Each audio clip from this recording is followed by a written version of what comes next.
Students, आज मैं आप लोग के सामने एक बहुत ही इंपॉर्टेंट वीडियो लेकर के आया हूं।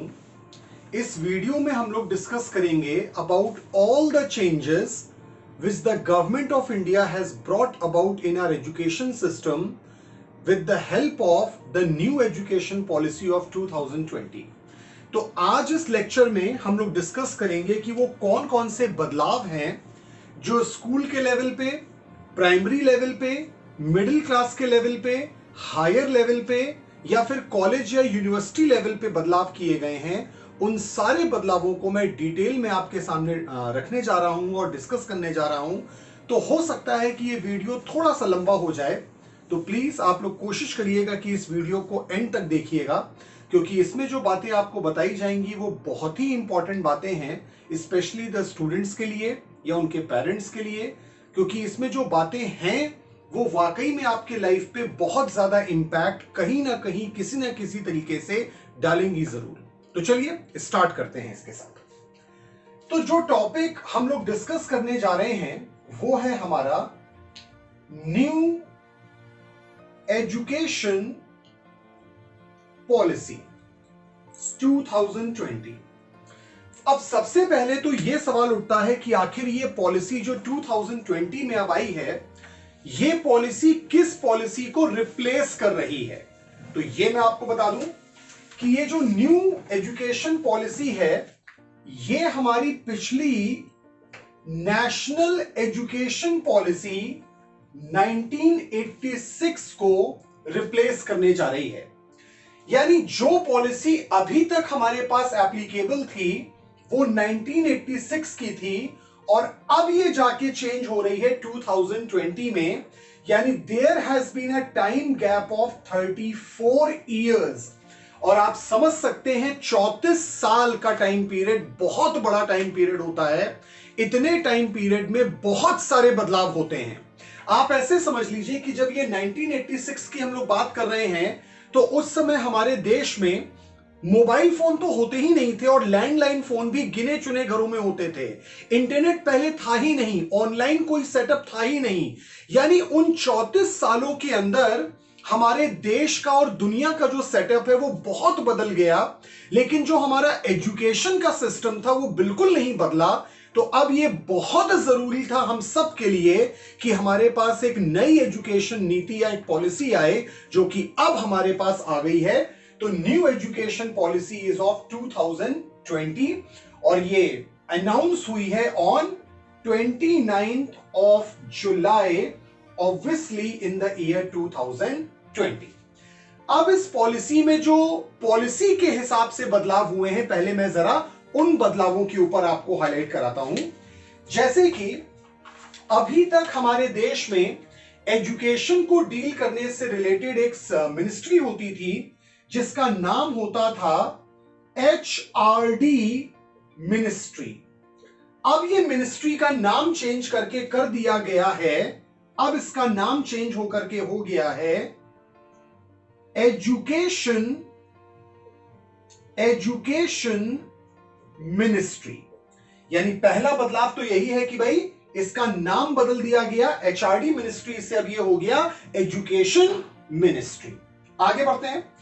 अब एक और जो बदलाव हुआ है, अभी तक हमारे टोटल जीडीपी का approximately 4.4% of our GDP was contributed to our education, लेकिन अब इसे बढ़ा करके 6% के आसपास हमारे एजुकेशन पे खर्च करने के बारे में कहा गया है। दिखने में लगेगा कि भाई सिर्फ 1.5% ही तो बढ़ा है, लेकिन ये 1.5% भी लाखों करोड़ रुपए के एडिशनल एक्सपेंडिचर के बराबर है। तो इसको आप सिर्फ ये मत देखिए कि ये सिर्फ 1.6% बढ़ा है, ये अप्रोक्सीमेटली 2 लाख करोड़ रुपए के आसपास बढ़ा है। तो ये अमाउंट एक बहुत बड़ा अमाउंट है जो एजुकेशन पे एडिशनली अब खर्च हर साल हमारे देश में होगा। साथ ही साथ ये सारे के सारे बदलाव अप्लाई होने के चांसेस हैं सितंबर और आइदर अक्टूबर मंथ ऑफ 2020। यानी जो भी बदलाव है इसमें, ये सारे के सारे इसी सेशन से स्टार्ट हो जाएंगे। यानी सितंबर और अक्टूबर, ये इसलिए कहा गया क्योंकि ये डिपेंड करेगा अपॉन द कोविड केसेस। तो कोविड केसेस अगर कम हो गए तो ये सितंबर से ही अप्लाई हो जाएगा, अदरवाइज ये अक्टूबर से अप्लाई होगा इन द सेम ईयर। तो ये तो बेसिक बातें मैंने आपको बता दी। अब जो चेंजेस इस एजुकेशन पॉलिसी में हुए हैं, इन चेंजेस को मैं दो पार्ट में डिवाइड करके आपको समझाऊंगा। तो चलिए देखते हैं वो दोनों पार्ट्स क्या हैं और वो बदलाव हैं क्या क्या एग्जैक्टली। चलिए ध्यान दीजिएगा जरा। तो अब ये जो चेंजेस हम लोग बात कर रहे हैं एजुकेशन पॉलिसी ऑफ 2020 की, ये चेंजेस दो पार्ट में हम लोग डिवाइड करके इसको पढ़ेंगे, जिसमें से पहला पार्ट हम स्कूल लेवल के बारे में बात करेंगे और दूसरा पार्ट हम लोग यूनिवर्सिटी के लेवल पे बात करेंगे। तो पहले हम लोग शुरुआत करेंगे विद द स्कूल लेवल। अब स्कूल लेवल पे क्या क्या बदलाव हुए हैं, चलिए देख लेते हैं कि आखिर स्कूल लेवल पे हमारे क्या क्या बदलाव किए गए हैं, स्कूलिंग में क्या क्या बदलाव होंगे। चलिए इस बात पे आते हैं। तो जो पहला सबसे बड़ा बदलाव है वो पैटर्न को लेकर के है। जैसे अभी तक स्कूलिंग का मतलब हमारे देश में यह माना जाता था 10+2, ये एक सिस्टम होता था जो हम लोग फॉलो करते थे, 10+2। यानी 10 तक आपका हो गया एक तरीके से हाई स्कूल और +2 यानी इंटरमीडिएट। अब ये 10+2 रिप्लेस होकर के बन जाएगा 5+3+3+4। अब इसका मतलब क्या है, थोड़ा ये बात समझ लेते हैं। 5+3+3+4 ये हुआ क्या, इसका मतलब क्या है। ये जो 5 है, इस 5 का मतलब है nursery class, LKG, UKG, first class plus second class. ये एक लेवल माना जाएगा और इसको हम लोग नाम देंगे प्री प्राइमरी लेवल। इसको नाम दिया जाएगा प्री प्राइमरी लेवल, इसको नाम दिया जाएगा। अब ये जो 3 है, ये 3 माना जाएगा क्लास 3rd, 4th और 5th। ये हमारा कहलाएगा प्राइमरी लेवल। उसके बाद ये वाला जो 3 है, ये 3 होगा 6th, 7th एंड 8th। ये हमारा मिडिल क्लास लेवल माना जाएगा। और ये जो 4 है, ये बहुत इंपॉर्टेंट है।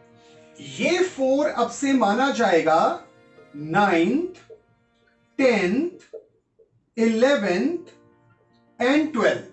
यानी ये जो खाली 10th अलग करके +2 माना जाता था, इसकी इंपॉर्टेंस होती थी, अब 9 से लेकर 12 तक की इंपॉर्टेंस होगी। और ये हमारा एक तरीके से स्कूल के हिसाब से हायर लेवल हो जाएगा। तो पहला बदलाव तो ये हुआ। अब इस बदलाव का मतलब क्या है वो आपको आगे के पॉइंट्स में समझ में आएगा। अच्छा, अब इसमें बदलाव क्या है पहले तो ये मैं आपको बता दूं। अब जैसे कि आप देख सकते हैं, ये जो 9, 10, 11 और 12 ये हायर लेवल की बात हो रही है।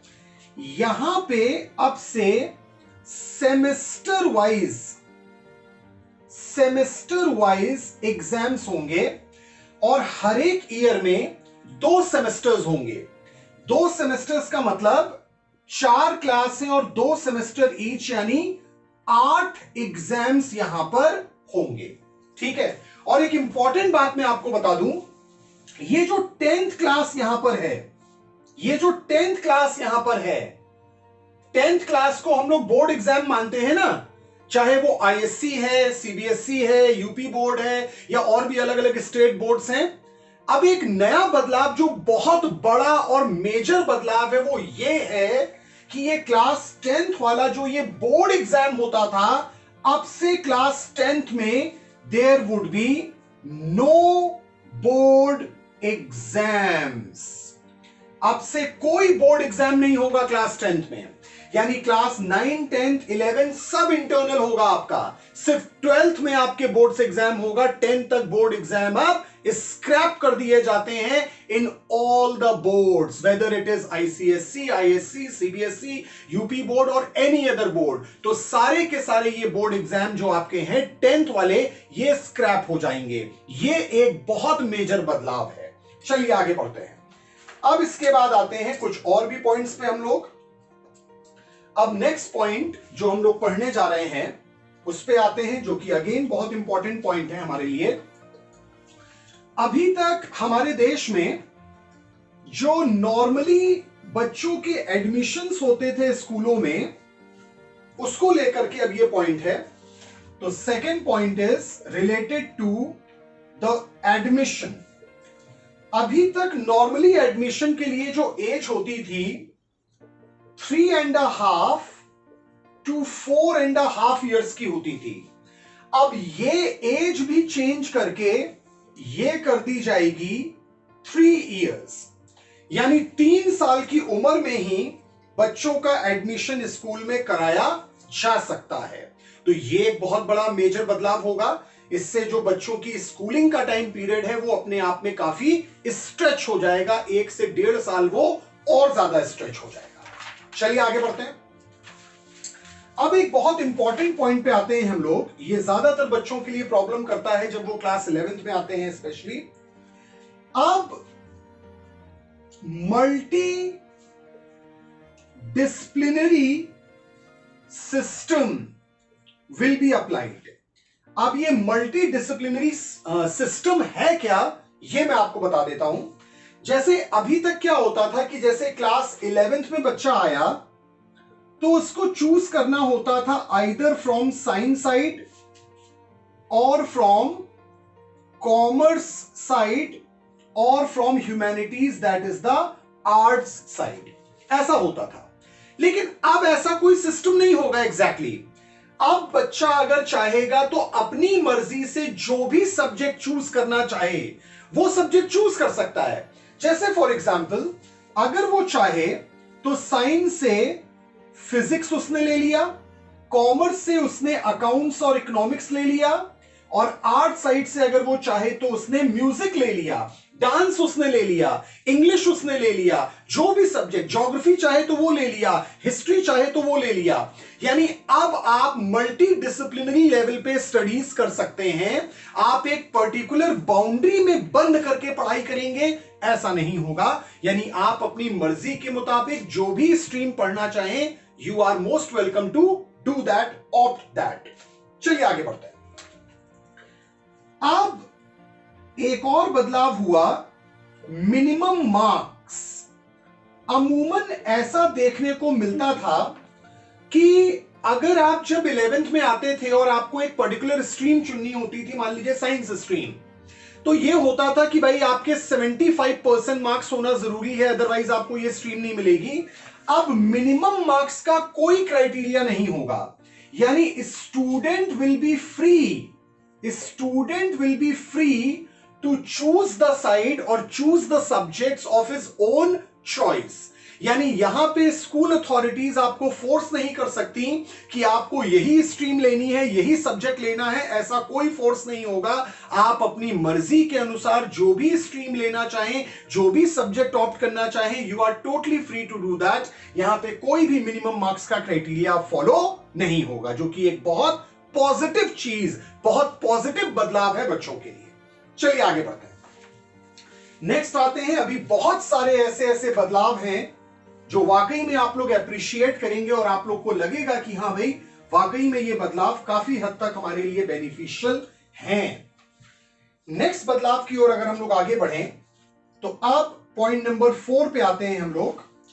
तो अब है हमारा इंटर्नशिप प्रोग्राम। अब इसका मतलब क्या है, जरा इस बात पे आते हैं। जैसे बहुत सारे स्टूडेंट्स होते हैं जो पढ़ाई तो सभी लोग कर रहे हैं, लेकिन हर कोई पढ़ाई में बहुत अच्छा हो ये जरूरी नहीं होता। सबके अंदर अपनी अपनी स्किल्स होती हैं। तो अब से क्लास 6th ऑनवर्ड्स आपको एक स्किल ओरिएंटेड प्रोग्राम में पार्टिसिपेट करना कंपलसरी होगा। यानी आपके लिए बकायदे इंटर्नशिप प्रोग्राम्स बनाए जाएंगे जिसमें आप कभी किसी कारपेंटर के पास जा रहे हैं, कभी आप किसी प्लम्बर के पास जा रहे हैं, कभी किसी आप एक तरीके से कुक के पास जा रहे हैं, किसी टेलर के पास आप जा रहे हैं और बाकायदे इंटर्नशिप करके आप ये सारी स्किल्स अपने अंदर डेवलप करेंगे। अब आप सोचेंगे कि सर क्या इतनी पढ़ाई लिखाई करके हम एक प्लम्बर बनेंगे, हम इतनी सारी पढ़ाई लिखाई करने के बाद एक कारपेंटर बनेंगे?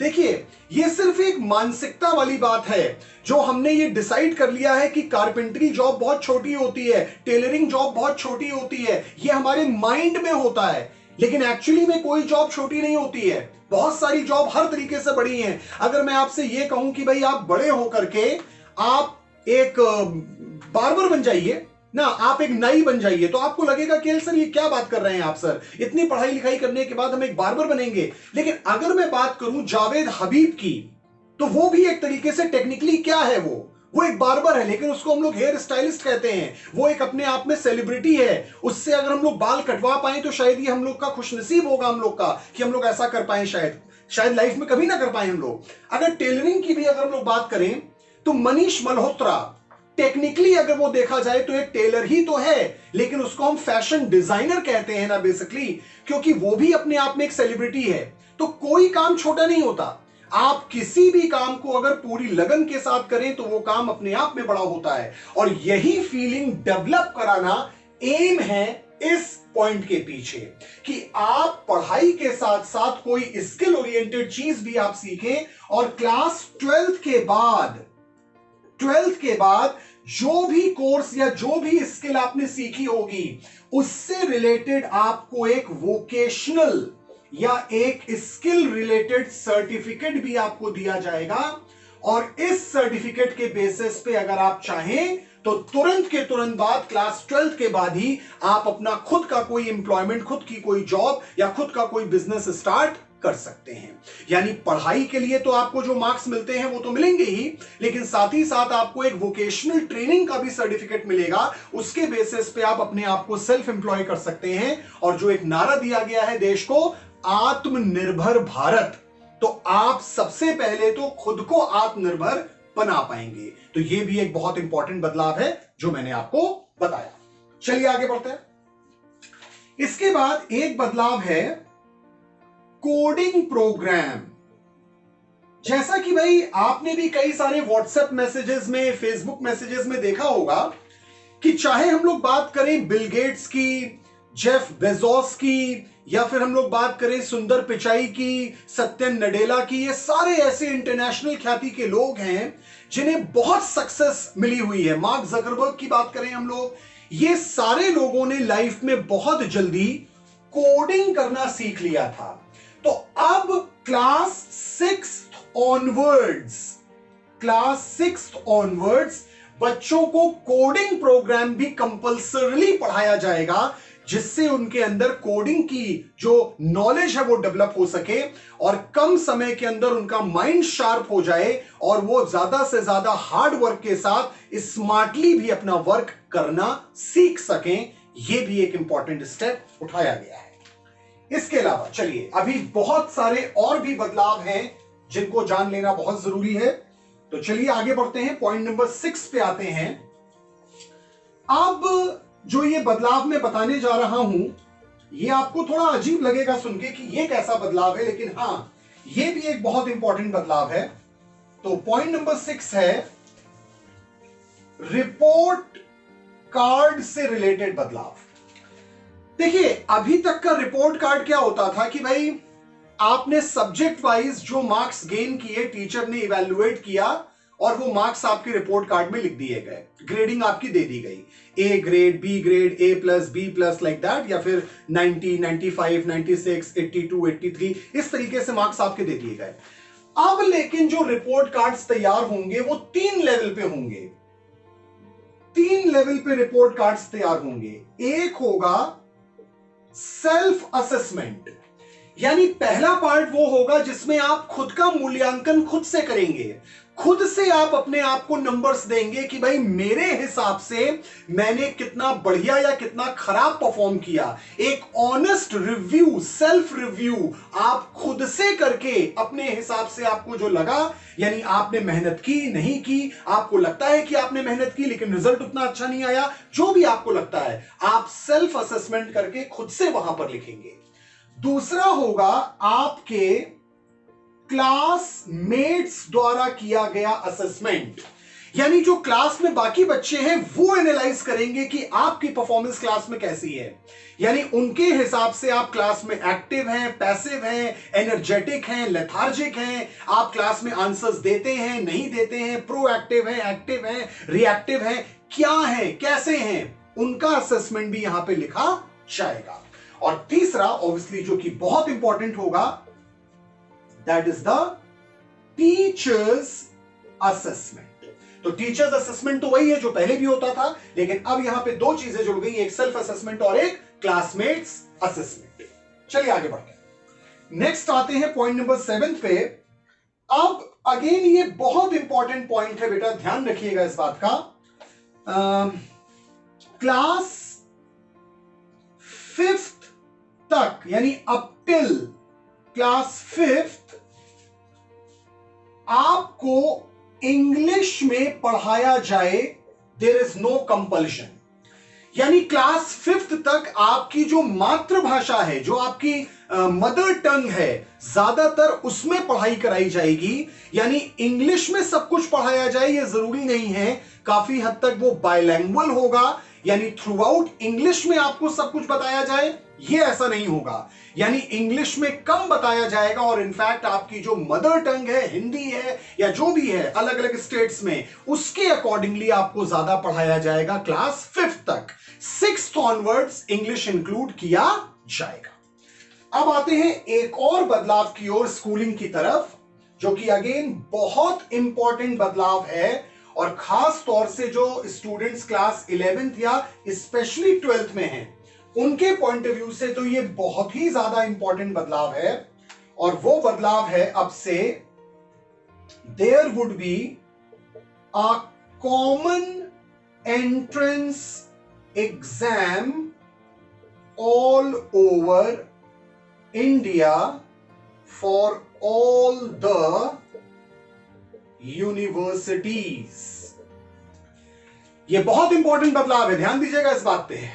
अभी तक ये होता था कि भाई आप अलग अलग यूनिवर्सिटीज के लिए एंट्रेंस एग्जाम अलग अलग देते थे। यूनिवर्सिटी ऑफ इलाहाबाद है, उसके लिए आप अलग एंट्रेंस एग्जाम दे रहे हैं। बीएचयू यानी BHU that is Banaras Hindu university, उसके लिए अलग दे रहे हैं। डीयू यानी दिल्ली यूनिवर्सिटी के लिए अलग दे रहे हैं, सबके लिए अलग अलग दे रहे हैं। और ऐसे में कई बार कंफ्यूजन होता था कि भाई हम कैसे सबको मैनेज करें। तो अब एक कॉमन एंट्रेंस एग्जाम होगा और उसी एग्जाम के बेसिस पे जो आपके मार्क्स आएंगे, जो आपकी मेरिट बनेगी, उसके आधार पे आपका एडमिशन इंडिया की किसी भी यूनिवर्सिटी में किया जा सकता है। क्योंकि हर एक यूनिवर्सिटी की अपनी एक ग्रेडिंग होगी, उसकी एक रैंकिंग होगी।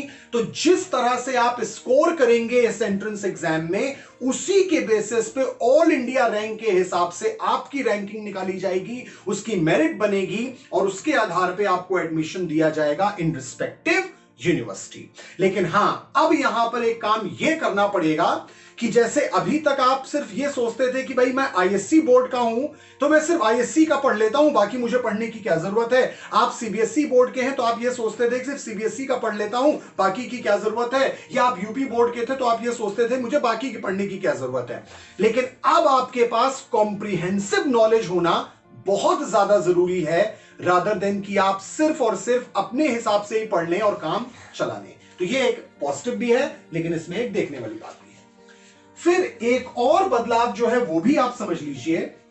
अब हमारे पास एग्जाम्स में, यानी 11th और 12th की मैं बात कर रहा हूं, ऑब्जेक्टिव बेस्ड क्वेश्चंस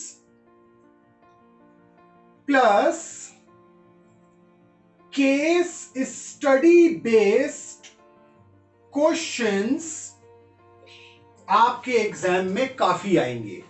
यानी अब जो एक सो कॉल्ड रटन विद्या होती थी, रट करके काम चलाना, कि सब कुछ हम रट लेते हैं काम चल जाएगा हमारा ना, अब इससे बात नहीं बनेगी।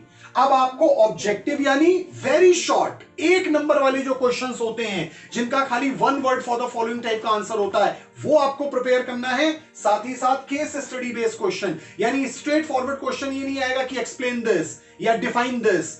आपसे एक सिचुएशन दी जाएगी, रियलिस्टिक सिचुएशन दी जाएगी, और आपको अपने आप से उसी मोमेंट पे उस सिचुएशन को एनालाइज करना है, और उसका आंसर जो आपको लगता है वो आंसर डिकोड करके वो आंसर आपको वहां पर लिखना है। यानी आपके अंदर सेल्फ असेसमेंट करने का, जो सेल्फ एनालिसिस करने का हुनर है, वो आपको अपने अंदर डेवलप बहुत ज्यादा करना पड़ेगा। चलिए आगे बढ़ते हैं। अब ये तो मैंने बदलाव आपको बता दिए जो स्कूल लेवल पे स्कूलिंग से रिलेटेड हुए हैं। अब जरा मैं बदलावों पे आता हूं जो कॉलेज, यूनिवर्सिटी, हायर लेवल के लेवल पे किए गए हैं। तो चलिए अब आते हैं जो बदलाव यूनिवर्सिटी के लेवल पे किए गए हैं, अब उन बदलावों पे आते हैं। पहला ऐसा बदलाव है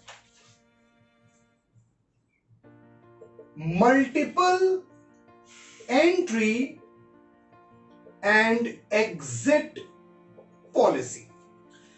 अब आप सोच रहे होंगे कि सर ये क्या मतलब हुआ, मल्टीपल एंट्री और एग्जिट। देखिए, एंट्री मतलब किसी भी कोर्स में इनरोल्ड हो जाना, और एग्जिट मतलब किसी भी कोर्स से बाहर निकल जाना, उस कोर्स को छोड़ देना एक तरीके से।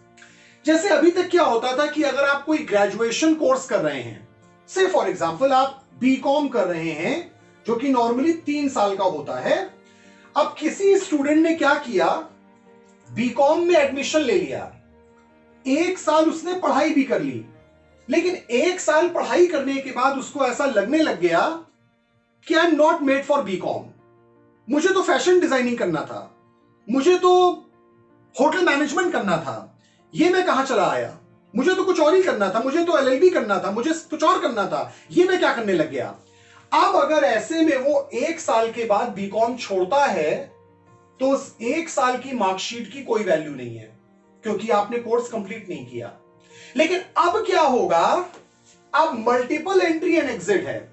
यानी अब अगर आपने 1 साल की पढ़ाई की है, उसके आगे की पढ़ाई नहीं की, तो 1 साल के बदले में आपको मिलेगा 1 साल का सर्टिफिकेट कोर्स।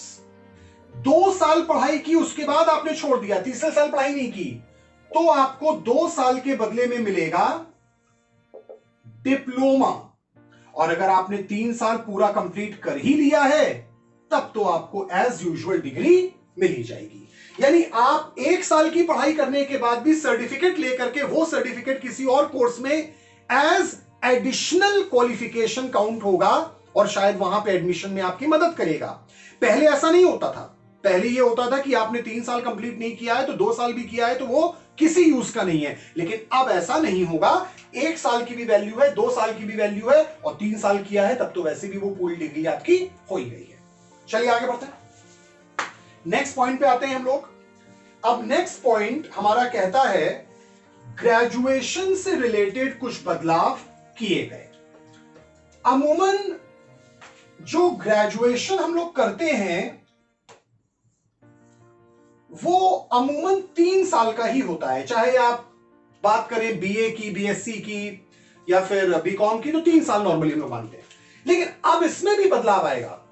अब ये ग्रेजुएशन 2 पार्ट में डिवाइड हो जाएगा, एक 3 साल के लिए और एक 4 साल के लिए। जो लोग आगे की पढ़ाई नहीं करना चाहते, मतलब ग्रेजुएशन के बाद पोस्ट ग्रेजुएशन करना उनका एम नहीं है, तो वो सिर्फ 3 साल वाले कोर्स में एनरोल्ड होंगे, और 3 साल के बाद ही उनको सर्टिफिकेट या डिग्री जो भी है वो दे दी जाएगी, और उसके बेसिस पे अगर वो जॉब करना चाहें तो जॉब कर लें, या जो भी करना चाहें वो कर सकते हैं। लेकिन जिनका एम ये है कि भाई मुझे इसके बाद आगे की मास्टर कोर्सेज भी करने हैं, तो उनको 4 साल का कोर्स करना पड़ेगा, और 4 साल के बाद उनको डिग्री मिलेगी। लेकिन फिर सवाल उठता है कि सर उनको फायदा क्या होगा 1 साल अपना वेस्ट करने का। फायदा यह होगा कि जब वो एम वाले कोर्सेज में आएंगे यानी मास्टर कोर्सेज में आएंगे तो मास्टर कोर्सेज नॉर्मली 2 साल के होते हैं, लेकिन जिन्होंने 4 साल का ये किया होगा ग्रेजुएशन, उनके लिए ये 2 साल के बजाय सिर्फ 1 साल में ही कंप्लीट हो जाएगा। यानी आपने मान लीजिए फॉर एग्जाम्पल बीए किया 4 साल में, तो एमए आपको 2 साल नहीं करना है, एमए आपका 1 साल में ही कंप्लीट मान लिया जाएगा। तो ये एक अपने आप में बेनिफिट होगा। चलिए आगे बढ़ते हैं। अब अगेन यहां यूनिवर्सिटी लेवल पे भी multi disciplinary courses will be started. और यहां पे भी मल्टी डिसिप्लिनरी का मतलब क्या हो गया कि आप एक पर्टिकुलर स्ट्रीम में अगर हैं तो आप मल्टीपल सब्जेक्ट्स वहां पे भी चूज कर सकते हैं। क्या मतलब, मान लीजिए कोई स्टूडेंट इंजीनियरिंग कर रहा है, तो इंजीनियरिंग के साथ अगर वो चाहे तो म्यूजिक, जो कि एकदम अलग सब्जेक्ट है, अलग स्ट्रीम है, वो भी ऑप्ट कर सकता है। डांस, वो भी एक अलग स्ट्रीम है, उसे भी ऑप्ट कर सकता है। या कोई और सब्जेक्ट भी चाहे, या फैशन डिजाइनिंग करना चाहे साथ में, तो वो भी उसको ऑप्ट कर सकता है। यानी आप मल्टी टैलेंटेड बनना चाहें तो अब आपको रोका नहीं जा सकता।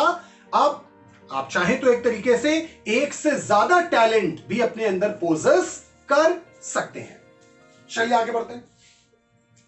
अभी तक क्या होता था, हमारे देश में अलग अलग चीजों को गवर्न करने वाली गवर्निंग बॉडीज अलग अलग होती थी। जैसे यूजीसी होता था, या फिर हमारे देश में AICTE होता था। अब ये सब हटा दिया जाएगा और इनको हटा करके सिर्फ कोई एक गवर्निंग बॉडी हमारे देश में इन सब के लिए रहेगी।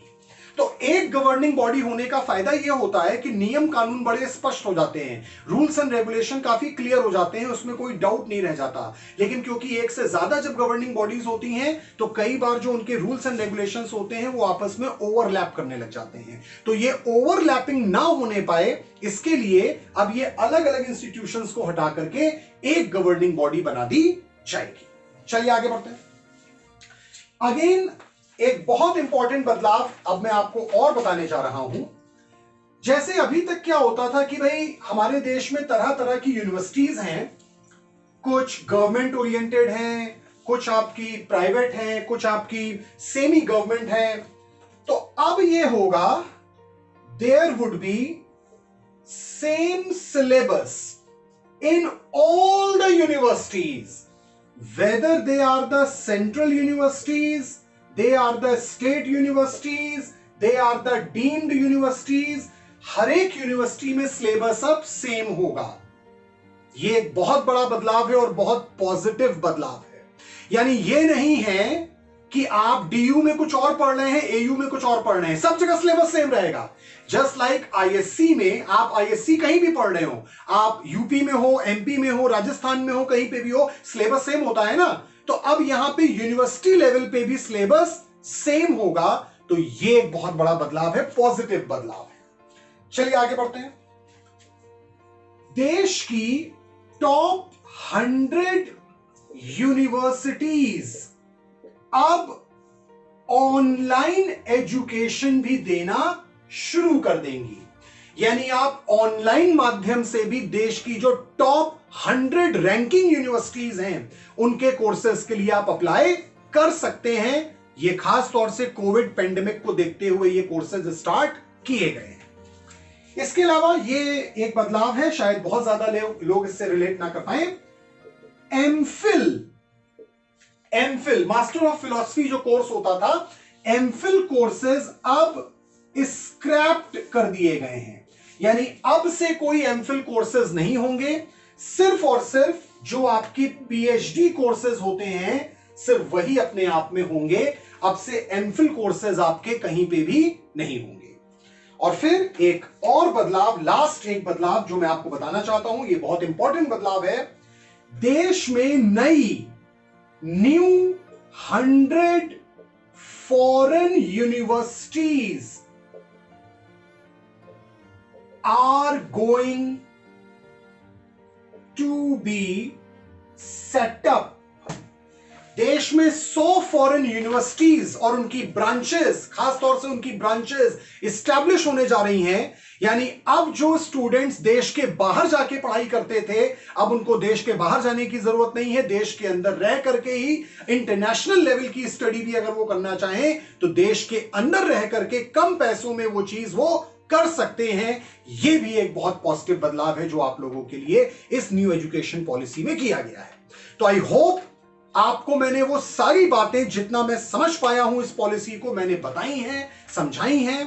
प्लीज इस वीडियो को आप लोग जितना ज्यादा हो सके सर्कुलेट कीजिए आपस में, जिससे से ज्यादा लोगों तक ये वीडियो पहुंच सके और ज्यादा से ज्यादा लोगों को ये वीडियो इनलाइटन कर सके। तो उम्मीद करता हूं इसमें बातें जो बताई गई आपको समझ में आई होंगी और बहुत जल्द हम लोग किसी और वीडियो में मिलेंगे। तब तक के लिए take care, good bye and